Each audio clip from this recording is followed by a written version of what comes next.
faire le travail bien mieux que quiconque.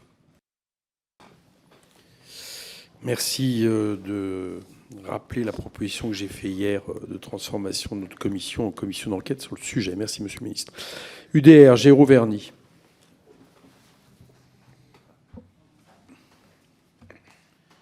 Oui, merci, Monsieur le Président. Messieurs les ministres, avec des dépenses publiques à 56% du PIB, la France est devenue un État collectiviste.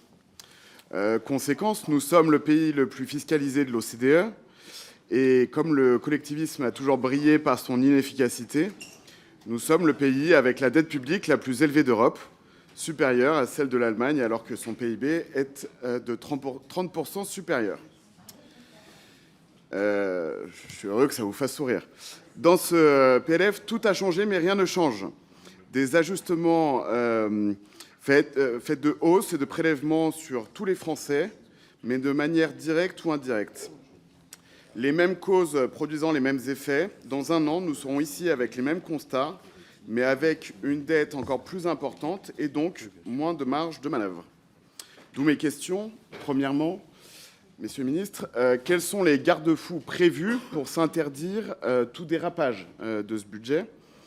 Deuxièmement, quid des recettes si l'inflation baisse en deçà des 1,8% qui sont prévus, scénario probable selon le HCFP, comme nous l'a dit M. Moscovici hier, ici même.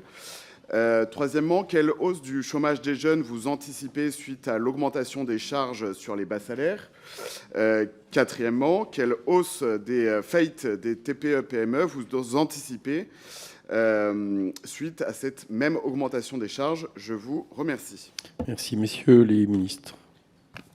Merci beaucoup, Monsieur le Président. Monsieur le député, alors je ne partage pas vos termes, mais je pense que d'une certaine manière, on dit un peu la même chose sur notre difficulté à maintenir la dépense publique et le fait que nos recettes n'arrivent pas à rattraper l'évolution de la dépense publique et tout ce qu'elle recouvre, pas seulement en quantité, mais aussi sur le spectre que ça recouvre.